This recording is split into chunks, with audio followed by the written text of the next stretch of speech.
शिवसेनेच्या वतीनं मी स्वागत करतो। गेल्या 8 दिवसापूर्वी माननीय शिवसेनेचे मुख्य नेते राज्याचे उपमुख्यमंत्री आदरणीय एकनाथ शिंदे साहेबांनी संपर्क मंत्री म्हणून माझी नाशिकला नियुक्ती केली आणि त्याच्यानंतर मी ऑनलाईन देखील या पदाधिकाऱ्यांशी बोललो आणि आज 2 लोकसभा मतदारसंघाच्या फक्त पदाधिकाऱ्यांची बैठक आम्ही आयोजित केली होती। त्याच्यामध्ये नाशिक लोकसभा मतदारसंघ आणि आता संध्याकाळी इंदोरी लोकसभा मतदारसंघ अशा 2 मतदारसंघाची बैठक दादांच्या उपस्थितीमध्ये आणि आमच्या सगळ्याच नेते मंडळींच्या उपस्थितीमध्ये आम्ही आयोजित केलेली आहे। अगदी गटप्रमुखापासून जिल्हा प्रमुखापर्यंत सगळीच्या सगळी पदं भरली गेली पाहिजे ही माननीय एकनाथ शिंदे साहेबांची भूमिका आहे। तोच संदेश घेऊन आज मी या बैठकीला उपस्थित होतो।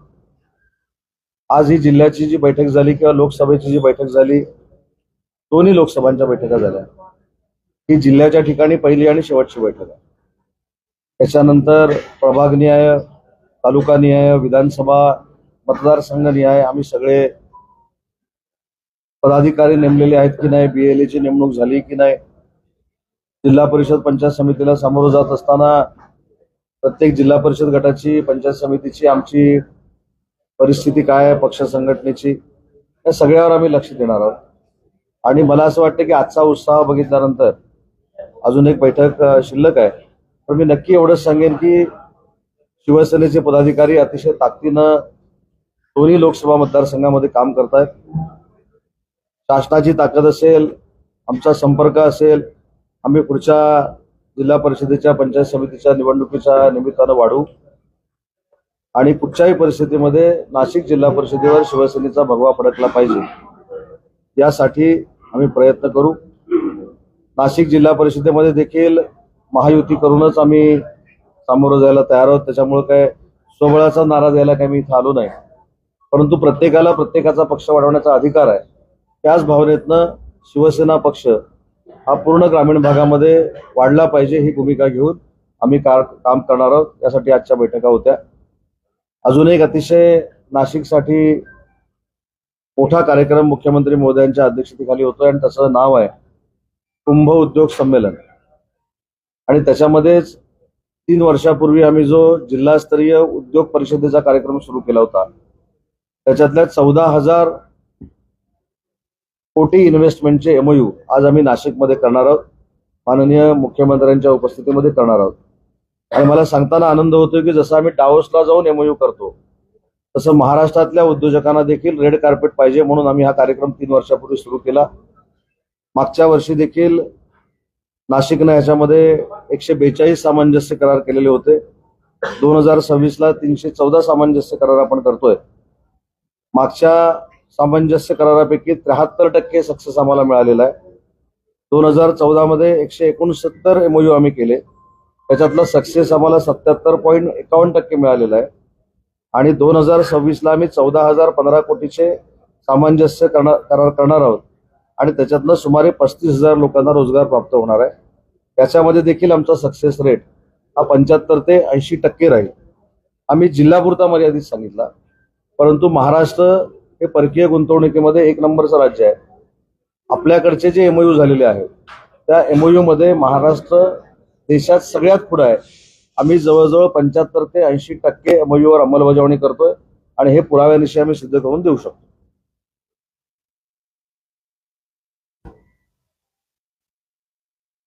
भगवा फडकवण्याचा विचार चांगला आहे, परंतु शिवसेनेमध्ये जी गटबाजी आहे, आता परिस्थिती अशी आहे की नेतेच खूप झालेले आहेत, कार्यकर्ते फार कमी आहेत तुमच्या पक्षामध्ये, ते कसं संघटन? आज जर माझ्याबरोबर पत्रकार परिषदेला बघितलं तर सगळे नेतेच आहेत तुमच्या, ऐका ना सर, मी उत्तर देतो आधी, सगळे नेते आहेत, पदाधिकाऱ्यांशी आम्ही बोललेलो आहोत। आम्ही एक संघपणानंच निवडणुकीला सामोरं जाऊ। माझं जर तुम्ही भाषण ऐकलं असाल किंवा दादांचं किंवा सुहास अण्णांचं भाषण ऐकलं असेल, आम्ही हीच भूमिका मांडली की शिवसेना पक्ष हे आपापसातल्या मतभेदांपेक्षा मोठा पक्ष आहे। एकच गट आमचा आहे, तो म्हणजे शिवसेना आणि तो एकनाथ शिंदे साहेबांचा आहे। त्याच्यामुळे जाणीवपूर्वक गटबाजी जे करतील ते लक्षामध्ये येईल, त्यांची नावं आम्ही देऊ ना एकनाथ शिंदे साहेबांकडे।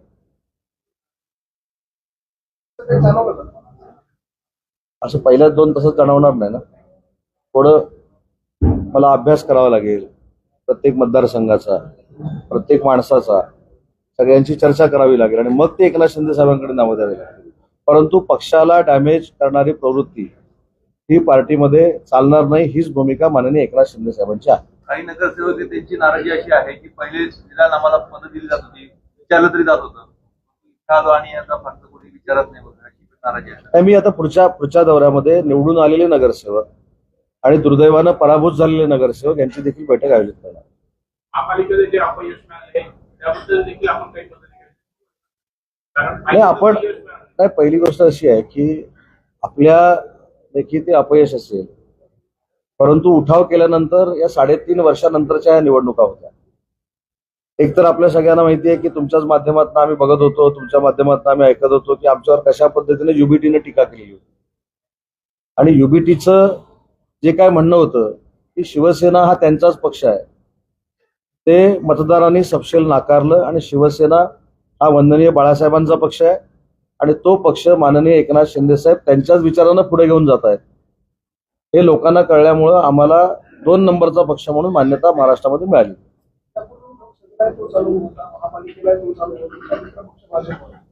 शेवटच्या क्षणापर्यंत तात्काळ ठेवतो आणि पक्षाला बसला, महापालिकेने बसलेला आहे. त्याच भाजपसोबत जिल्हा परिषदेचा आम्ही एकत्र करणार, स्ट्रॅटेजी काय आहे? मी तुम्हाला असं म्हटलं की महायुतीनंच आम्हाला निवडणुका लढवायच्या आहेत, परंतु प्रत्येकाला प्रत्येकाचा पक्ष मोठा करण्याचा हा 100% अधिकार आहे. आमची मंत्र्यांची जी समन्वय समिती तिन्ही नेते मंडळींनी केलेली आहे, त्याच्यामध्ये मी आहे, दादासाहेब भुसे आहेत, त्याच्यानंतर गिरीश महाजन आहेत, चंद्रशेखर बावनकुळे आहेत, छगन भुजबळ साहेब आहेत आणि हसन मुश्रीफ साहेब आहेत आणि शंभूराज आमचे देसाई आहेत. त्याच्यामुळे ह्या सगळ्या गोष्टींची चर्चा ही आमची 4 भिंतीच्या आत होत असते. भविष्यामध्ये अशी कार्यकर्त्यांमध्ये कटुता राहणार नाही किंवा पदाधिकाऱ्यांमध्ये कटुता राहणार नाही याची दक्षता समन्वय समिती म्हणून आम्ही घेतोय आणि त्याची बैठक कालच मुंबईमध्ये झाली. नाही, याची सगळी चर्चा आमची समन्वय समितीमध्ये झाली. ही समन्वय समितीमध्ये काय काय चर्चा झाली ही काय प्रसारमाध्यमांकडे द्यायची नसते, पण या सगळ्या गोष्टीवर आमची समन्वय समितीमध्ये चर्चा झालेली आहे. नक्कीच समन्वय समिती होती, पण कदाचित त्या समन्वय समितीमध्ये समन्वय नव्हता असं आपण म्हणून आम्ही काही पदाधिकाऱ्यांना खालच्या दोष देत नाही. पण आता ही जी निवडणूक झाली त्याची पुनरावृत्ती भविष्यामध्ये होऊ नये यासाठी काल आमची पहिली बैठक झाली.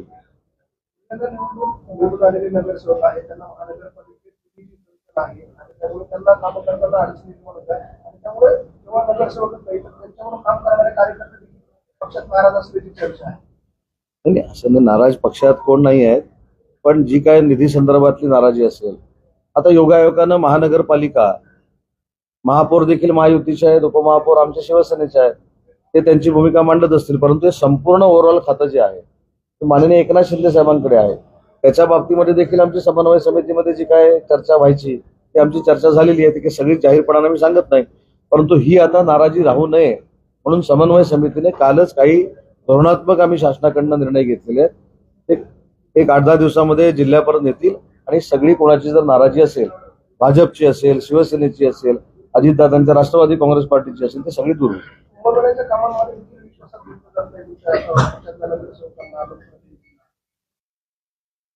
मी सांगितले या सगळ्यावर तुम्हाला जे जे काय प्रश्न विचारायचे आहेत, विचारलेले आहेत ते विचारायचे आहेत, या सगळ्या संदर्भात आमची काल समन्वय समितीमध्ये चर्चा झाली.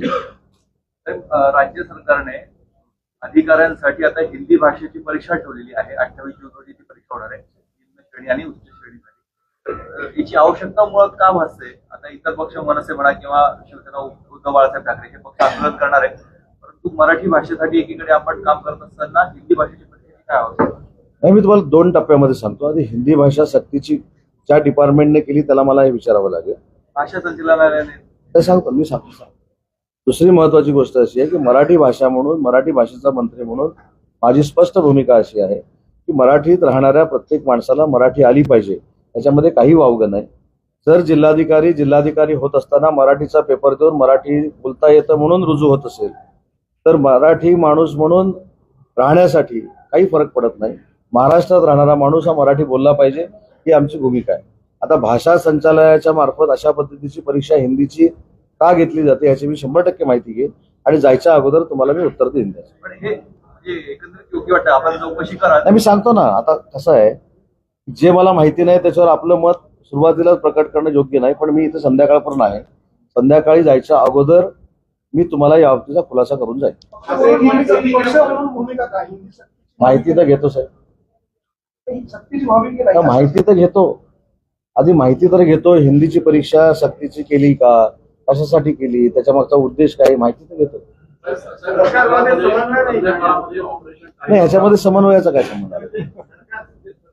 नाही, पण ह्याच्यामध्ये नाही साहेब, आपण काहीतरी पूर्वग्रह दूषित करूनच आलेला आहात बहुतेक आमच्या सरकारबद्दल.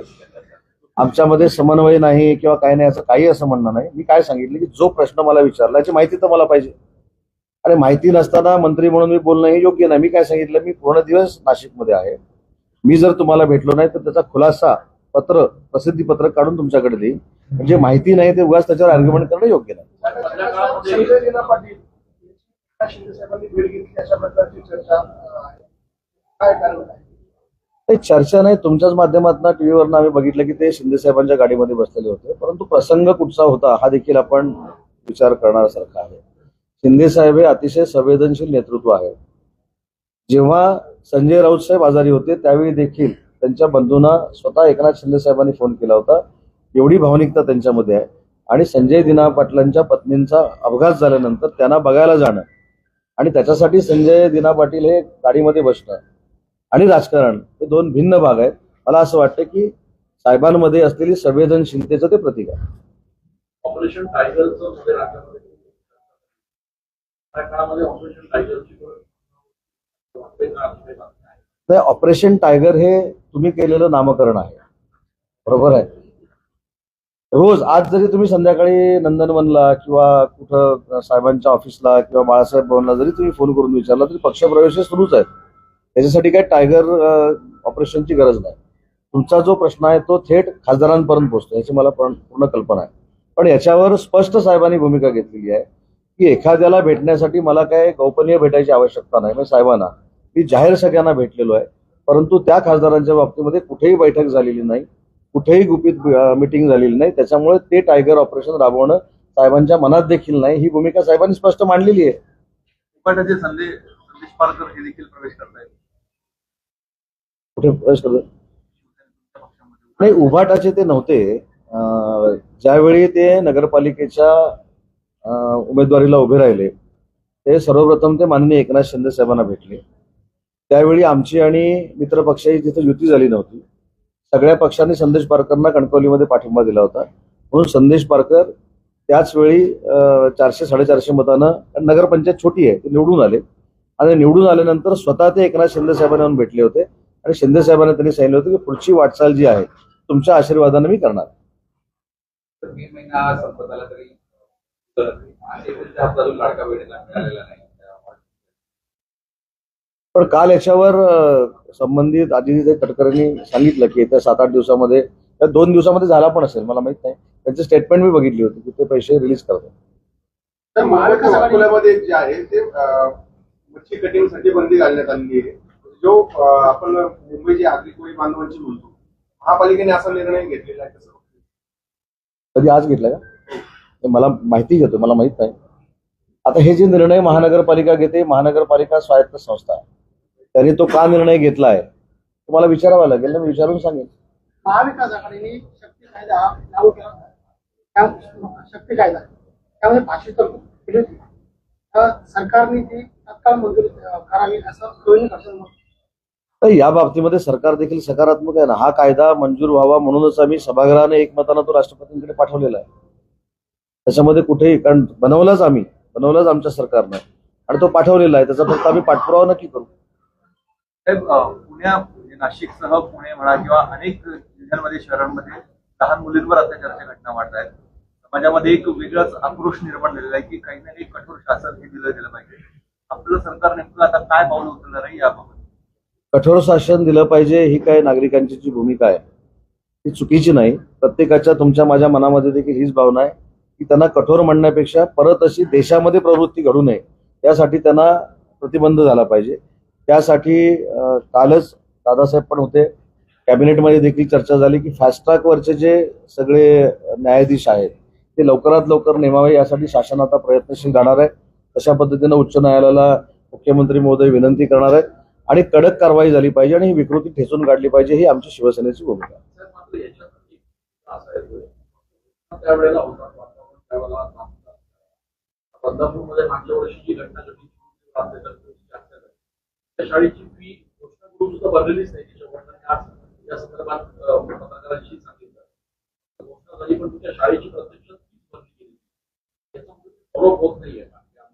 नाही, नक्की जर असं झालं असेल त्याच्यामध्ये आपण लक्ष घालू. पण बदलापूरच्या बाबतीमध्ये काय झालं आपल्या सगळ्यांना माहिती आहे की तो नराधम ज्यावेळी पोलीस कस्टडीतनं पळण्याचा त्यानं प्रयत्न केला, पोलिसांवरच वेपन काढण्याचा प्रयत्न केला, अक्षय शिंदे नाव होते त्याचं, तर त्याला पोलिसांनी पोलिसी खाका दाखवला.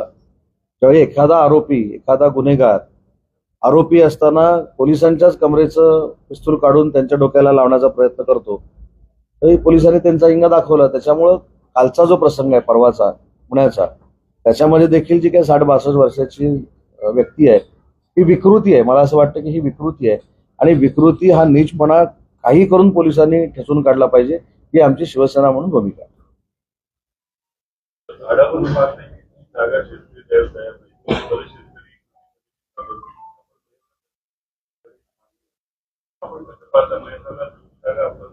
नाही, दुसऱ्या जागेच्या संदर्भामध्ये मी आता सकाळी दादासाहेब भुसे, सुहास अण्णा, आमचे सगळे पदाधिकारी, तिथल्या जमिनीचे काही माहिती असणारे लोक, तिथले स्थानिक आमदार, जिल्हाधिकारी, अशी आमची एक बैठक झाली आणि त्याच्यामध्ये असा निर्णय झाला की त्यांना अपेक्षित असलेला जो भाव आहे ते आता जिल्हाधिकारी ते आमच्याकडे HPCला पाठवतील, तो आम्ही मंजूर करून देऊ.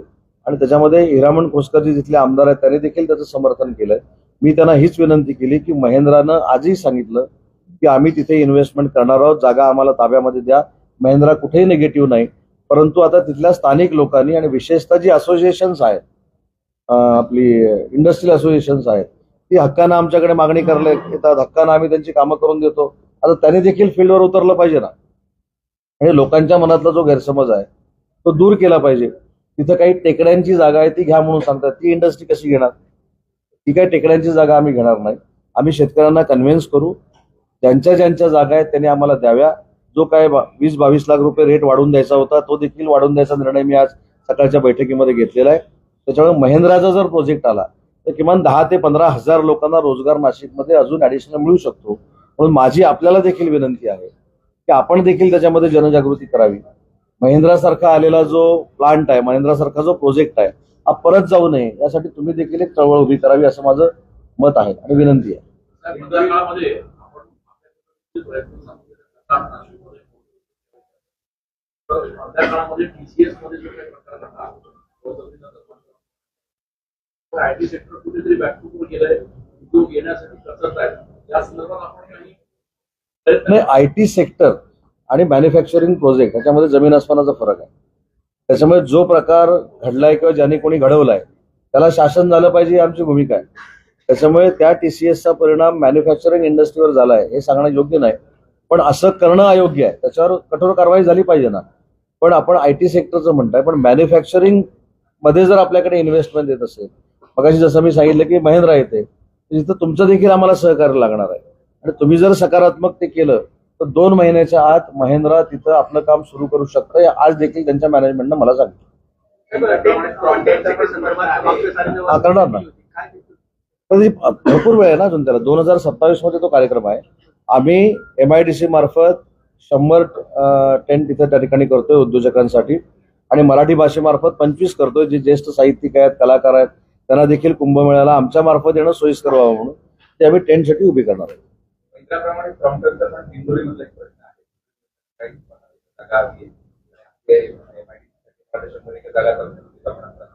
हे बघा ना, आता मी तुम्हाला सांगतो, इगतपुरी, राजूरबावला, जांबुडके व मनमाड इथे 1381 एकर भूसंपादनाची कारवाई आम्ही सुरू केलेली आहे. हा जो प्लॉट 50 एकरचा ते मागतायत त्याच्यामध्ये त्यांची कंडिशन अशी आहे की त्याला तो वेगळ्या पद्धतीचा पाहिजे. म्हणजे जसे आता आपली लेवलिंग असतं, काही ठिकाणी दगड असतात, काही ठिकाणी नुसती माती असते, त्यांनी आमच्याकडे ते स्पेसिफिकेशन पाठवलेलं आहे. आम्ही 3-4 जागा त्यांना दाखवल्यात, पण त्यांना त्या पसंत नाही. त्यांना तिथलीच जागा पसंत आहे. ते बघू आता कसं कन्व्हिन्स होतं. पण ती पण इंडस्ट्री आता येते. की बंद कारखान्यांमध्ये असं तेव्हा काय पण एमआयडीसीचं नाही, मला असं वाटतं की असं काय आपल्या निदर्शनास आलं तर मला सांगावं. आपण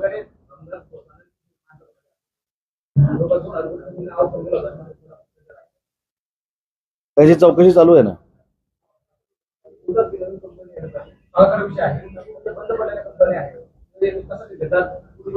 साहेब, बंद पडलेल्या कंपन्या आणि जमिनी ह्या 2 भाग आहेत. बंद पडलेल्या कंपन्या अनेक वेळा एनसीएलटी मध्ये गेलेल्या आहेत. त्याच्यावर आपण काहीच करू शकत नाही. एनसीएलटी जोपर्यंत निर्णय घेत नाही तोपर्यंत उद्योग विभाग नाही, केंद्र शासन पण काही करू शकत नाही. हा भाग आहे. नंबर 2, जागा जर अशा पद्धतीचा विकण्याचा प्रयत्न झाला असेल तर पुराव्यानिशी त्या अधिकाऱ्यांना तिथल्या इथे सस्पेंड करू. आणि सुहास अण्णांनी जो विधान भवनामध्ये विषय मांडला होता ती सविस्तर चौकशी सुरू आहे.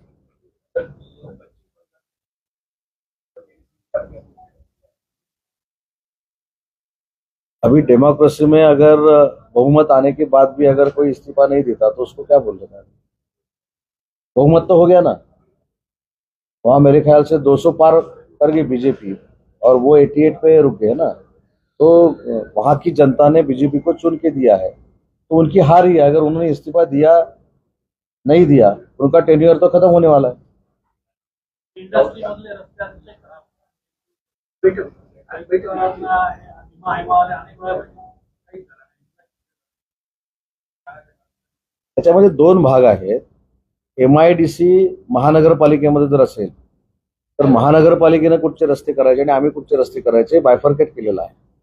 आम्ही आमच्या एमआयडीसी मध्ये 100% प्रयत्न इन्फ्रास्ट्रक्चर देण्याचा करतो. तो नाशिकला देखील केलेला आहे. आताच दादा भुसे साहेबांनी एक सूचना मला अशी केली की तुम्ही जर 2 टॅक्स आहेत ते एकच टॅक्स केला तर जबाबदारी एकावर फिक्स होईल. तर तो प्रयत्न आमचा आहे की एमआयडीसीनेच सगळे पैसे गोळा करायचे आणि तिथलं इन्फ्रास्ट्रक्चर महानगरपालिकेच्या हद्दीतलं देखील रोडचं, पाण्याचं आणि कचऱ्याचं हे आम्हीच बघायचं. अशा पद्धतीचा एक प्रस्ताव पुढे येतोय आणि तो जर आला तर ह्या अडचणी निघून जातील. राहुल गांधी की पॉलिसी ये है अगर किसी की हार होती है तो आनंद नहीं करना चाहिए. क्या राहुल गांधी ने कहा है क्या अगर किसी की हार होती है तो खुशी मना रहे हैं. नहीं, जो जीतते वो खुशी मनाते ही है ना. उनको जीतने की आदत ही नहीं तो हम क्या करें उसमें. अभी मेरे ख्याल से ये उनका जो चुनाव है अभी केरल का छोड़ दो, अलायंस में है, लेकिन ये भी उनका चुनाव मेरे ख्याल से कितना है हरा हुआ 72 या 73. तो उन्होंने आत्मचिंतन करना चाहिए ना. और जो जीतता है वो आनंद व्यक्त करेगा, उसमें क्या है. इस तरह का भाव कमी इस तरह का काही भार आहे कमी भाव सोडून करायला लावले जातात उद्योगांना आणि नवीन नवीन नियम तयार करतात त्यामध्ये सोलर पॅनल लावावे की नाही असं वाटतं. सोलार पेक्षा मी उद्योग विभागाचा एक जो गैरसमज आहे इंडस्ट्री मधला लाईटच्या बाबतीत तो तुम्हाला आधी परत एकदा दूर करतो. जरी तुम्ही युनिटचं कॅल्क्युलेशन करत असला तरी A, B, C, D आणि D+ हा क्रायटेरिया आमच्या इंडस्ट्रीचा आहे. त्या माध्यमातून कॅबिनेट सब कमिटीला गेल्यानंतर आम्ही इलेक्ट्रिसिटी टेरिफमध्ये सुद्धा युनिटला 3-3 रुपये कमी केलेले आहेत. त्याच्यामुळे 7 रुपये जर असेल तर 4 रुपयांना देखील दिलेली आणि ती देशातली सगळ्यात कमी दराची वीज आहे. त्याच्यामुळे आपण जो रेट म्हणतोय की 8 रुपये देतो किंवा 7 रुपये देतो हा इंडस्ट्रीला आम्ही तसा देत नाही. तो ज्यावेळी आमच्याकडे ऍप्लिकेशन करतो कॅबिनेट सब कमिटीमध्ये की आम्हाला बाबा असं इन्व्हेस्ट करायची आहे, एवढ्या वर्षासाठी इन्व्हेस्ट करायची आहे, 15 वर्षाचा एवढा टेरिफ इलेक्ट्रिसिटी कमी करा. अनेक लोकांचा 2 रुपये, 3 रुपये, 1 रुपये, 4 रुपये असं करून काही लोकांना 3 रुपयाला सुद्धा आम्ही इलेक्ट्रिसिटी दिली आहे. तेच सांगितलं, सौर ऊर्जेचा हा जो पॅटर्न आहे तो सौर ऊर्जेचा पॅटर्न करायचा की नाही हा त्या उद्योजकाचा प्रश्न आहे. तो अपारंपरिक ऊर्जेचा भाग आहे. माझ्या निगडीत जो इलेक्ट्रिसिटीचा रेट आहे तो त्यांनी विचारला, तो ऑलरेडी कॅबिनेट सब कमिटीमध्ये जाऊन आम्ही कमी करतो.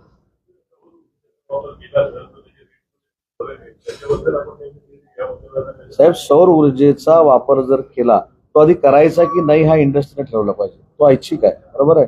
त्याने केल्यानंतर अपारंपरिक ऊर्जेचे सगळे बेनिफिट त्यांना मिळतात ना, मिळणार 100% मिळणार. नवीन नियम आल्यामुळे जरा पण त्यांना बेनिफिट आहे, त्यांच्या इन्व्हेस्टमेंटवर बेनिफिट आहे. मला बाकीचे नियम त्यांचे अपारंपरिक आहेत ना. सोलार पॅनल लावल्यानंतर मी पण डीपीसी चालवतो आणि दादानी पण डीपीसी चालवलेली आहे. आमच्याकडे अपारंपरिक ऊर्जा म्हणून डीपीसीला देखील 13 कोटी 14 कोटी 20 कोटी रुपये असतात. ते देखील आपण त्यातले निम्मे असतील किंवा 1/4 असतील आपण बेनिफिटसाठी ठेवतो. जे शेतकऱ्यांनी ऊर्जा प्रकल्प अपारंपरिक बंद केलेला आहे किंवा घरं केल्यात बेनिफिट देतो. पण इंडस्ट्रीचा कायदा अपारंपरिक ऊर्जेचा हा वेगळाच आहे. त्याच्यामध्ये आता हा जो काही बदल झालाय मी बघून घेतो. तर प्रस्तावित रिंग रोडला जे मोजणी करायची शेतकऱ्यांनी विरोध केला असता, माधुर यांनी तिथं पोलिसांनी त्यांना मार केली. काही माहिती घेतो ना, माहिती घेतो.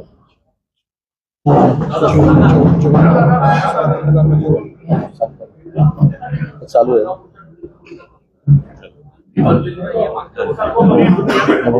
सगळ्यांना जेवणाचं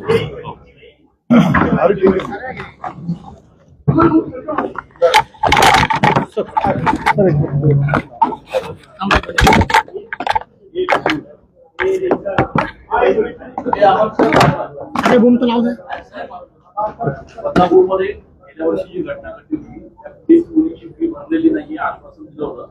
तर वडिलांची तक्रार आहे, आपण लक्ष करणार नाही. नाही, निश्चितपणे मला वाटतं की आपल्या माध्यमातूनच ही गोष्ट आता कानावर आलेली आहे. तात्काळ या संदर्भामध्ये चौकशी करू आणि त्या पद्धतीने जे आश्वासन दिलेलं होतं त्याप्रमाणे मार्गक्रमण करू. दादा साहेबांना जो प्रश्न विचारला तो आपल्याला विचारतो की सरकारी अधिकाऱ्यांना हिंदी सक्ती केली जाते, त्यासाठी परीक्षा ठेवली 28 जून रोजी ही भाषा संचालनालयाने. नाही, मला वाटतं की आताच मंत्री महोदयांनी सांगितलेलं आहे या विषयाची माहिती घेऊ आपल्याला पण आणि नाही या क्षणाला मला माहिती सांगू ना माहिती. दादा, शाळा सुरू होत आहे. अनेक शाळा ज्या आहेत त्या त्यांच्याचकडून पुस्तक घेणं किंवा कपडे त्यांच्याचकडून घेणं बंधनकारक करतात. आपण बघितलं असेल तर या संदर्भामध्ये पाठीमागच्याच काळामध्ये एक परिपत्रक शासनाच्या वतीने काढण्यात आलेलं आहे. कुठल्याही माध्यमाच्या शाळेला हेच दुकानातनं गणवेश घ्या, इथूनच वह्या पुस्तकं घ्या असं बंधनकारक करता येणार नाही. आणि असं जर कोण केलं त्याची जर तक्रार आली तर चौकशी करू आणि त्या ठिकाणी कारवाई पण केली जाईल. शालार्थ आयडी प्रकरणामध्ये शिक्षणाधिकाऱ्यांवर कारवाई झाली आहे.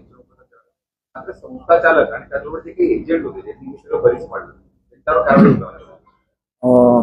निश्चितपणे येणाऱ्या काळामध्ये खऱ्या अर्थाने संस्था चालकाचाही यामध्ये मोठा रोल असतो, त्याची मोठी भूमिका असते. कारण नियुक्ती प्राधिकारी म्हणून तो स्वतः आहे, संस्था आहे आणि म्हणून संस्था चालकांवर पण येणाऱ्या काळामध्ये कारवाई केली जाईल. आता एकीकडे चौकशी सुरू आहे, पण एक उपसंचालकांचा सध्या शिक्षक 2 उपसंचालक अजूनही हाती लागत नाही. अनेक महिन्यांपासून केसेसमध्ये मला वाटतं की काहींनी अटकपूर्वसाठी प्रयत्न केलेले आहेत.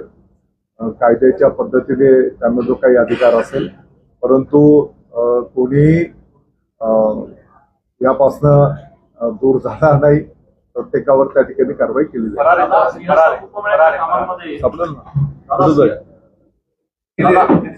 आता सिंहस्थ कुंभमेळ्याचे काम एवढ्या मोठ्या प्रमाणात सुरू आहेत, एवढे दौरे सुरू आहेत. शिवसेनेच्या नेत्यांना मंत्र्यांना विश्वासात घेतलं जात नाही अशी भावना आहे का? नाही, मला वाटतं की आपण जर बघितलं असेल तर काल परवा पण आपलं बोलणं झालेलं आहे. तेव्हा काही महिन्यांमध्ये सिंहस्थ कुंभमेळा संपन्न होणार आहे. तर साहजिक आहे जी काही विकास कामं आता प्रगतीपथावर आहे त्याचा जनतेला आपल्या सगळ्यांना त्रास होतो ही वस्तुस्थिती आहे. परंतु एकीकडे आपल्याला विकास कामं जर साध्य करायची आहेत तर थोडे दिवस हा त्रास पण आपल्याला सहन करावा लागेल. त्यातल्या त्यात नागरिकांना त्रास होणार नाही याची काळजी घेत मार्गक्रमण करा अशा सूचना आयुक्तांना दिलेल्या आहेत. आता साधू महंतांनी प्रचंड नाराजी व्यक्त केलेली आहे. सगळी कामं ही नाशिक असो की त्र्यंबकेश्वर संथगतीने कामं सुरू आहेत. फक्त बैठका होत आहेत, मंत्री तर गोड बोलतात, निघून जातात, कामं होत नाही. आता एकीकडे आपण बोलतो आहोत की विकास कामांमुळे रस्ते अडचणी आहेत, फुटलेले आहेत, कामं प्रगतीपथावर आहेत. त्या संथ गतीला गती द्यायला सांगू.